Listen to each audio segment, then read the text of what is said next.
I'm Ruth Zaberton, and the writer of Katy Carter Wants a Hero.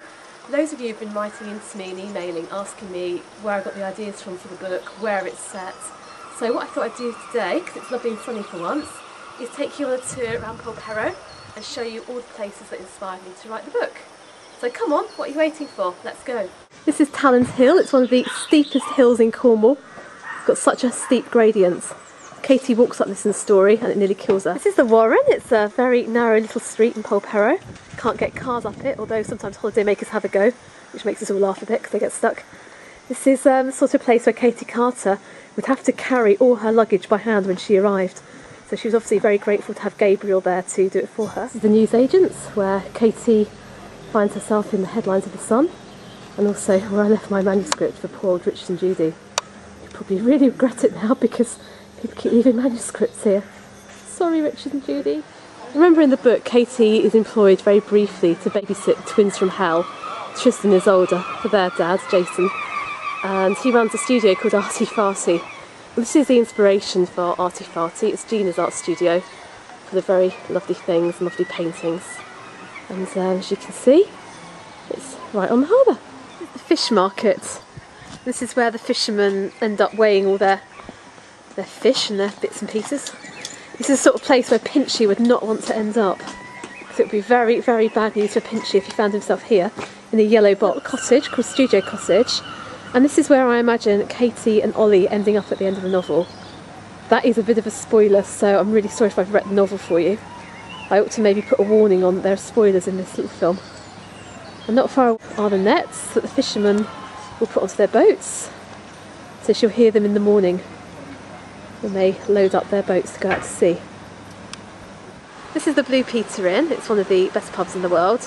I use this in the novel, but I tried to disguise it by calling it the Mermaid, but obviously everybody soon guessed where it was. In this pub, Katy Carter hangs out with Gabriel. She is spotted by Reverend Richard when she's not supposed to be there, and it's also where she makes the call to Ollie where she thinks he's engaged to Nasty Nina. So it's a really important part of the action. And it's actually a really important part of the village as well. It's somewhere where we all like to go and eat, has good food, and it also has a cash machine, which is pretty handy. And I'm often asked what happened to Pinchy. Well, here he is. He actually spent his time in the Blue Peter, which is very sensible of him, sitting on a rock, maybe drinking a pint of cider now and again, and just basically hiding from all those nasty fishermen who'd like to boil him alive. Okay, finally down to the quay, and if you think about the novel, you remember the scene where Guy brings the boat in after they freed Pinchy, and on the quay are loads and loads of journalists absolutely waiting for Katy because they believe she's dating Gabriel. And in the scene, Auntie Jewel comes out of the Blue Peter, which as I spin round, you can see is just around there. And Auntie Jewel is on the quay about here with loads of tabloid journalists. So that's a really important part of the story. And of course, they don't hang around to find out what's going to happen. They get the boat out as quickly as they can and pootle around. Here's a little church where Reverend Richard Lomax preaches his sermons in between his inverted commas stripping activities.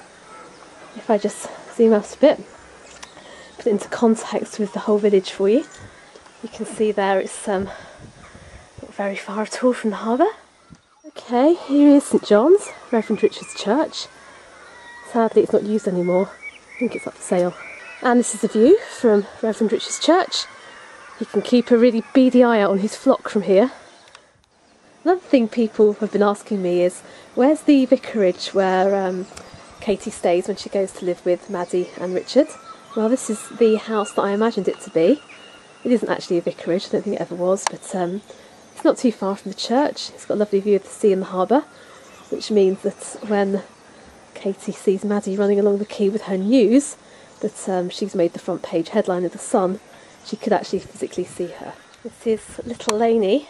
Should be called Steep, Very Steep Laney Will Kill You. It goes up here, behind the church, then through the woods, and out towards Brackenside. Now, the sun's probably in the wrong place. If I zoom in, you can see this house here. This is Brackenside House. In the story, this is SMUGGLER'S REST, which is where Gabriel lives. And Katy has to walk through the woods to get to Gabriel's house, which is a bit of a spooky experience. and that's the woods she walks through that go behind the church. There are lots of ghostly stories about the woods being haunted and vampires being in them, which were probably put about by the smugglers to stop people being out late at night. Okay, we are now off to Gabriel's house. Up all these steps, heaven help me. I've got my asthma inhaler, so when I get to the top I'll have to have a puff or two.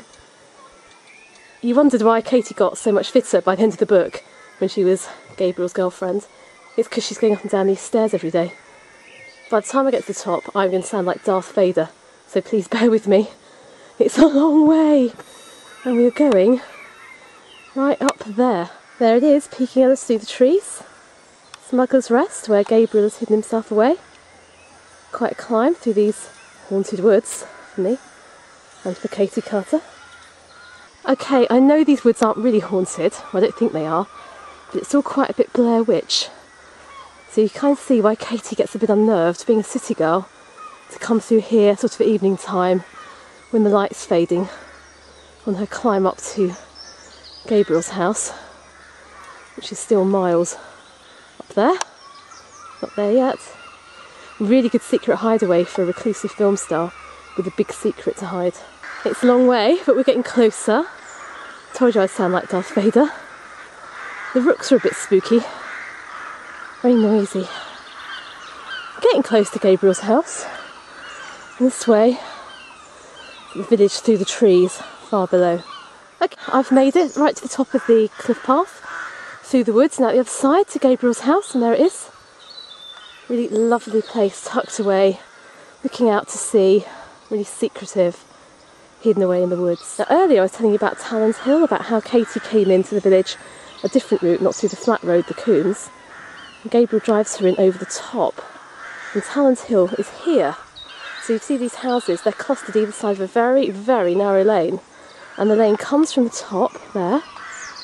Those are the Coast Guard cottages that would look out to sea in times gone past when we still had Coast Guards. And then it comes down past these houses, some of the best properties in Polperro. It wiggles down past Orchard House, that one there, past Jones Cottage, the one empty one that's for sale. In fact, Orchard House is also for sale. It's only millionaires who know where you want to buy your property, come here. Then down again, there's Ocean View where I have my courses, and then right the way down into the village. Now that is one steep hill, believe me, I've walked up it, and it's okay when you're drunk, but not very good when you're sober. And driving down it is pretty hairy. You've probably got about 2 inches either side of your car, so you've got to really know that road.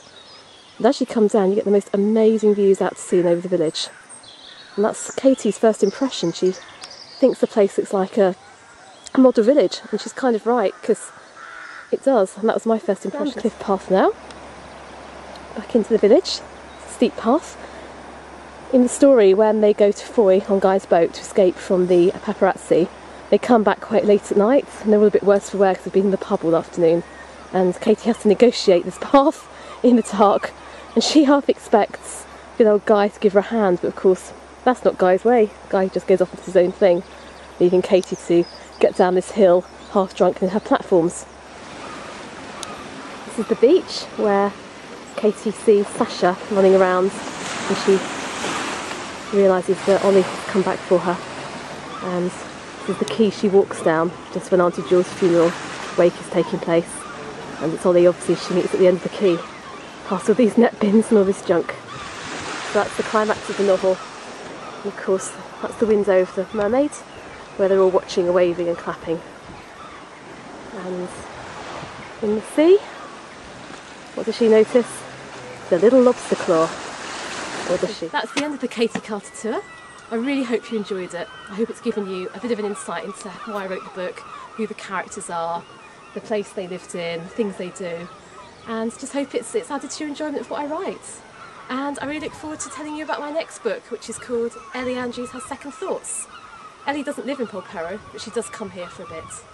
So see you soon, and happy reading. Bye!